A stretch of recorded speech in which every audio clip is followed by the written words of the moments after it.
Je ne sors pas beaucoup de vidéos ces derniers temps. Entre vie de famille, travail, passion, amis, trouver le moment de faire des lives ou me poser pour jouer à un jeu vidéo, bah ouais, j'ai pas le temps. C'est ce qui me manque en fait, le temps.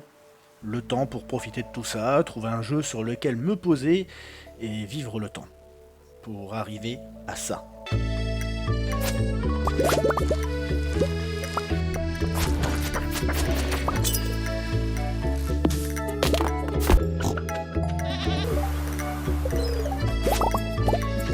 Mais dans un premier temps, Stardew Valley, de quoi ça parle? On est un employé de l'entreprise Joja qui se soucie énormément de ses salariés, il y a juste à voir l'état des box. On se souvient d'une lettre laissée par notre défunt grand-père, on l'ouvre et on y découvre qu'il nous a légué une ferme au beau milieu de nulle part. Alors on quitte tout, et direction ce nulle part, ou plutôt Pélicanville. On y découvre donc notre nouvelle ferme, très rupestre, avec beaucoup à faire, comme désherber, couper des arbres, tirer des cailloux. On y découvre ses alentours, la forêt, la plage, la montagne, les grottes. Et on y découvre aussi ses habitants avec leur caractère, ce qu'ils aiment, ce qu'ils détestent, leurs habitudes. On achète quelques graines, on fait pousser quelques trucs, on cueille dans la forêt des plantes, on ramasse des coquillages près de la plage, on vend nos récoltes, on agrandit notre ferme, voilà. Ça fait maintenant une semaine que je joue et j'arrive pas à décrocher. Je me suis attaché à certains personnages, j'ai vécu des trucs avec eux, j'ai effectué des quêtes, affronté des monstres, cultivé plein de légumes et découvert de nouvelles régions. J'étais accro. Bref, j'aime Stardew Valley. Maintenant, voilà, j'adore le jeu, j'y passe beaucoup de temps. Et comment atteindre l'expérience ultime de difficulté? Le platine. Ouais.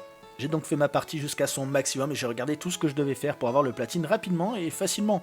Et me voilà maintenant à vous expliquer tout ça avec quelques astuces pour arriver à avoir le trophée platine le plus facilement possible. Let's go! Déjà, première ligne de conduite à suivre, éclatez-vous.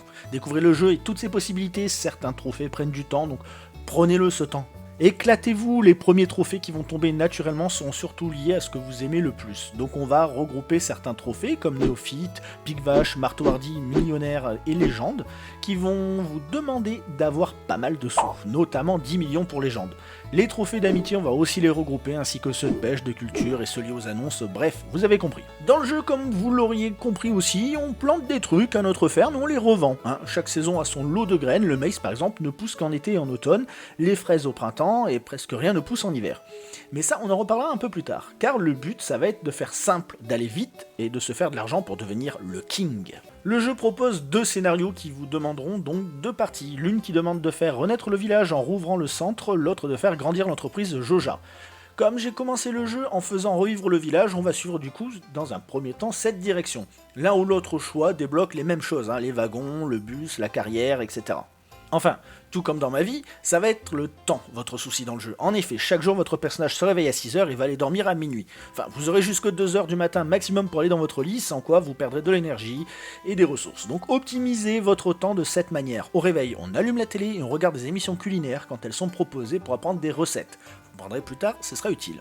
Ensuite, arrosez vos plantations jusqu'à obtenir des arroseurs automatiques. Là, automatisez le plus vite possible votre ferme. Essayez de garder dans vos coffres un maximum de ressources, bois, pierres, ressources minées, etc. Même les cultures, car pour restaurer le centre communautaire, vous aurez besoin de ressources, donc gardez-en toujours dans vos coffres. Si vous produisez en masse, n'hésitez pas à vendre le surplus, gardez une petite dizaine de quantités de vos cultures à chaque fois. Donc au réveil on arrose, ensuite petit tour au village, achetez les graines dont vous aurez besoin, mais surtout parlez avec les villageois, donnez-leur les produits qu'ils aiment le plus, et pour ça il y a un wiki, le wiki Stardew Valley, qui regroupe énormément d'infos concernant les goûts de chaque villageois. Parlez-leur tous les jours, offrez-leur ce qu'ils aiment, mais attention, c'est 2 objets maximum par semaine et par personnage. Faites aussi un tour du côté des quêtes, remplissez les demandes des villageois pour obtenir quelques piécettes, et ce sera bien, ce sera toujours ça de prix. Les trophées pêcheurs, marins et le bon filon vous demanderont d'attraper 10, 24 et 100 poissons. Ils finiront par tomber, mais le plus dur ce sera d'obtenir le trophée maître pêcheur. En effet, il y a certaines espèces de poissons qui n'apparaissent qu'à certains endroits, ou à certaines saisons, ou encore lors de certains événements météo. Parce que oui, la météo joue aussi un rôle important.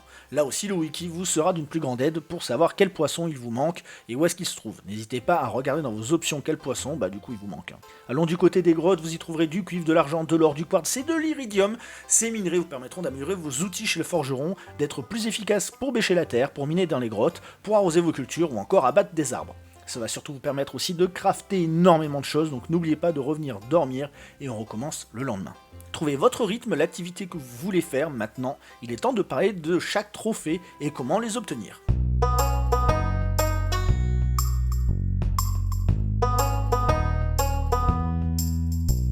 Si vous avez parlé régulièrement aux villageois, les cœurs avec eux auront bien augmenté. 5 cœurs pour obtenir un nouvel ami, 10 pour le maximum avec un personnage, et certains auront des cœurs grisés. Il faudra offrir un bouquet de fleurs pour arriver au maximum et flirter avec eux. Du coup, il vous faudra 10 cœurs avec 8 personnages et minimum 5 cœurs avec 20, et les trophées d'amitié seront à vous. N'oubliez pas que les quêtes vous aident et vous donneront 2 trophées, coursiers et d'une grande aide. Donc, ne négligez pas les quêtes. Maintenant que tout le monde vous aime, il va falloir se marier. Trouvez la personne avec laquelle vous voulez vous marier. Pour vous marier, il faudra améliorer votre maison, quand vos finances vous le permettront, et je vous donnerai une astuce de thune bien plus tard dans la vidéo. Agrandissez votre maison au maximum, car ça va vous apporter plus d'argent. Mais pareil, on y vient après. Déjà, ça vous fera 2 trophées liés à l'immobilier, changement et belle vie. Et aussi, parce que si vous voulez des enfants, il leur faut une chambre. Une fois fait, achetez le pendentif de la sirène au vieux marin sur la plage, il apparaît de l'autre côté du pont uniquement lorsqu'il pleut. Offrez-le à votre dulciné, vous voilà marié. Maintenant que vous avez une grande maison et une femme, allez dormir et madame demandera peut-être un câlin rapproché un soir. Si vous acceptez, au bout de quelques jours, un bébé apparaîtra dans votre maison. Faites 2 bébés et le trophée maison pleine sera à vous. Qui a dit que les bébés ne naissent pas dans les choux ?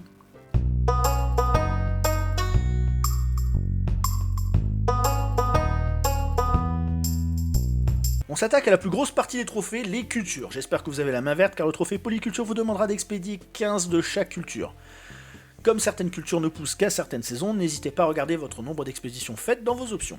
A savoir aussi que les graines d'ail, le chou rouge et les artichauts ne seront vendus chez Pierre qu'à votre 2e année, et les graines de fraises ne seront vendues que lors du festival des œufs par exemple.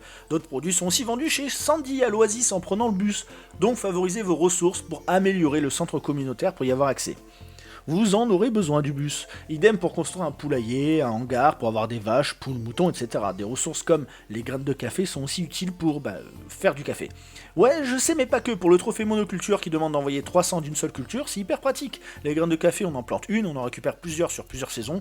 Bref, jouer l'agriculteur vous permettra aussi d'avancer dans l'un des trophées les plus compliqués, Cargaison pleine, qui vous demande d'expédier chaque élément. Les fruits et les légumes en font partie. Alors n'hésitez pas à planter tous les arbres fruitiers du jeu, à récolter aussi avec un récolteur la sève de chaque arbre pour les crafts. Mais un bon fermier est aussi un bon mineur, améliorez votre pioche pour creuser plus efficacement et plus rapidement dans les grottes et atteindre l'étage 120 pour débloquer le trophée Le Fond. Et comme vous avez amélioré le centre communautaire, vous avez le wagonnet pour aller plus vite dans vos déplacements. Vous l'avez bien amélioré, n'est-ce pas ? Tout comme vous avez suivi mon conseil de regarder chaque matin les recettes cuisine. Parce que pour les trophées cuisinier, sous-chef et chef gastronomique, il vous faudra toutes les recettes. Du coup, encore une fois, gardez bien quelques ressources de chaque dans vos coffres. Pour cuisiner quoi. Certaines recettes se trouvent aussi sur l'île Gingembre, tout comme certains arbres comme le bananier ou le manguier. Vous y accéderez avec le bateau du pêcheur après l'avoir restauré. Si jamais il vous manque des recettes, il est possible d'acheter un livre qui les possède toutes, ou presque. Et certains villageois qui vous aiment vont aussi vous donner des recettes. Ne vous inquiétez pas. Pour vous aider à améliorer la qualité de vos ingrédients, pensez à fabriquer un maximum de tonneaux et dans votre cave pour faire du jus ou du vin. Les trophées bricolage et artisan seront à vous pour fabriquer 15 à 30 articles différents. Et lorsque vous aurez tous les schémas de fabrication, vous fabriquerez tout et obtiendrez maître artisan. Un trophée pas facile car certaines recettes sont cachées. Pensez à participer à des événements pour acheter les recettes et aussi les épouvantails.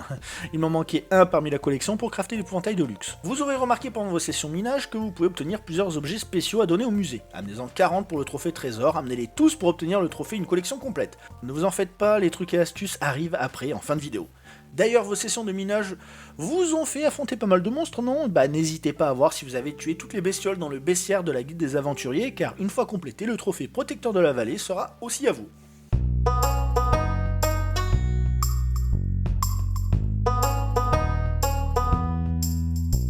Maintenant, il ne vous reste plus qu'à améliorer et optimiser tout ça. Vous atteindrez le rang 10 dans une compétence, mineur, pêcheur ou que sais-je, et vous obtiendrez le trophée talent singulier. Maîtrisez les 5 voies pour devenir le maître des 5 voies. Félicitations à vous, et bravo pour le trophée, mais c'est pas fini du tout. Il y a encore ces mystérieuses gouttes d'étoiles, il y en a 7 à avoir, un à l'étage 100 des mines dans un coffre, une pour obtenir le maximum de cœur avec son épouse, donc parlez-lui souvent, et offrez-lui aussi des cadeaux. Une à acheter à Crobus dans les égouts pour 20 000 pièces d'or, une autre à acheter au grand festival, et vous voyez que je vous ai pas dit de participer au festival pour rien. Une autre lorsque vous aurez pêché tous les poissons, encore une dès que tous les artefacts seront au musée, et enfin, merci internet, il faudra une baie gemme sucrée que vous donnerez à la statue dans la forêt secrète. Attention pour cette baie, il faut bien la planter le tout premier jour de l'automne. Voilà, vous avez les 7 et le trophée mystère des gouttes d'étoiles. Il ne vous reste plus qu'à bien expédier chaque élément si c'est pas fait, à crafter tout ce qui peut être créé, redorer l'image du village et on a fini. On a fini, non ?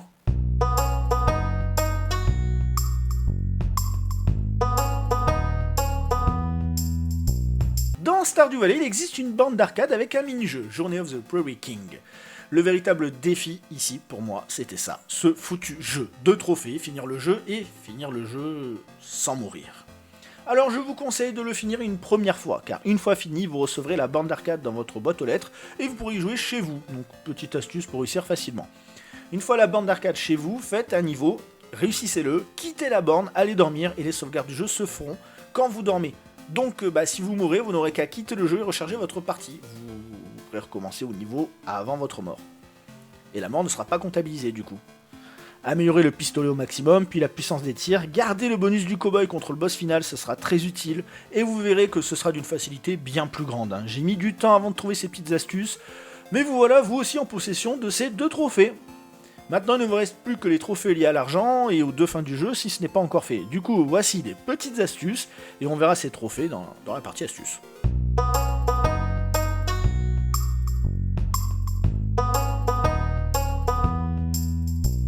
Bon, maintenant vous êtes rodés et connaissez tous les trophées, donc voici mes petites astuces pour progresser le plus rapidement possible. Déjà le plus important, le wiki sera votre meilleur ami. Comme j'ai dit en début de vidéo, la communauté de Stardew Valley est géniale. J'ai beau avoir platiné le jeu, je me régale de voir sur Instagram les fermes des autres joueurs, on voit leurs petites techniques à gauche, à droite, et ils ont rempli un wiki complet. Vous y trouverez tous les goûts des personnages pour vos trophées, tout ce qu'ils aiment, et tout ce qu'ils détestent aussi. Et vous trouverez aussi toutes les recettes de craft et de cuisine, où est-ce qu'on peut les trouver. Bref, ce sera votre meilleur ami, n'hésitez pas à le consulter. Allez, c'est parti pour les petits tips et les astuces. Astuce numéro 1, avoir des artefacts rapidement. Ouais, pour avoir rapidement des artefacts, il existe un totem qui fait pop plein d'artefacts.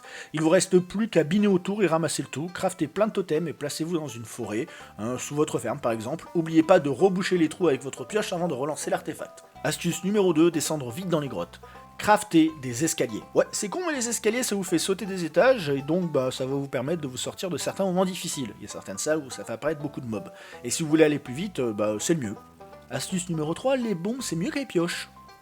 Ouais, craftez des bombes, craftez-en plein, ça fait des dégâts aux mobs et ça casse les cailloux, et avec les cailloux, vous faites des escaliers, bref, les bombes sont vos amis. Chapitre 4, les copains. Ouais, en hiver, le soir, les villageois aiment bien se rassembler au bar. Pour avoir plein de cœurs avec un maximum de monde, c'est l'endroit idéal. Astuce numéro 5, cheval au café. Vous pourrez avoir un cheval comme monture pour vous déplacer plus rapidement. Et vous voulez la petite blague, la petite anecdote, c'est que moi j'ai acheté le cheval une fois que j'avais eu le platine. Et je me suis dit, finalement on va plus vite. Oui, alors prenez un cheval. Mais buvez aussi un petit peu de café avant de monter dessus et le cheval sera encore plus boosté. Astuce numéro 6, cultivez-vous.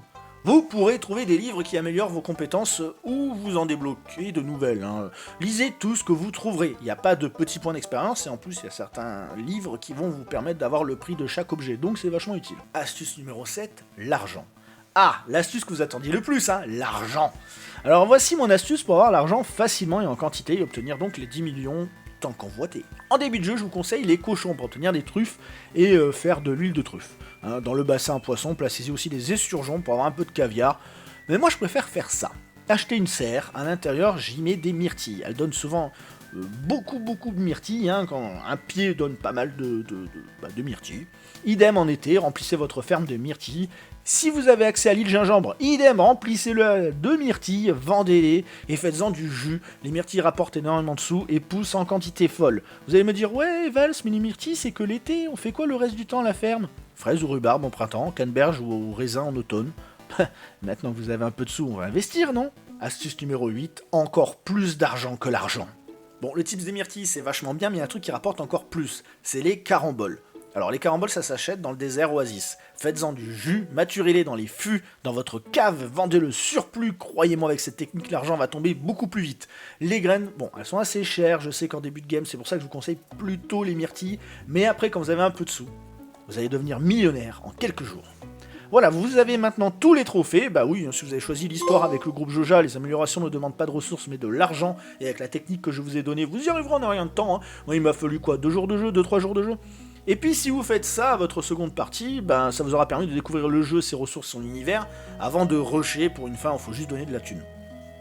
En plus, le jeu propose encore plein d'autres mystères, comme les quêtes de Monsieur Key, les notes secrètes, les quêtes secrètes, les lieux secrets. Alors même si vous êtes maintenant détenteur d'un magnifique platine, vous avez encore beaucoup de choses à découvrir sur Stardew Valley. J'espère en tout cas vous avoir été utile, n'hésitez pas à vous abonner, liker la vidéo, me dire si vous aimez le jeu en commentaire, et d'autres astuces si vous en avez, moi je suis preneur. En tout cas, j'ai passé un excellent moment sur ce jeu, et je n'ai qu'une envie, c'est y retourner. Alors je vous laisse, et vous dis à très bientôt pour une prochaine vidéo. portez-vous bien, je retourne planter mes myrtilles.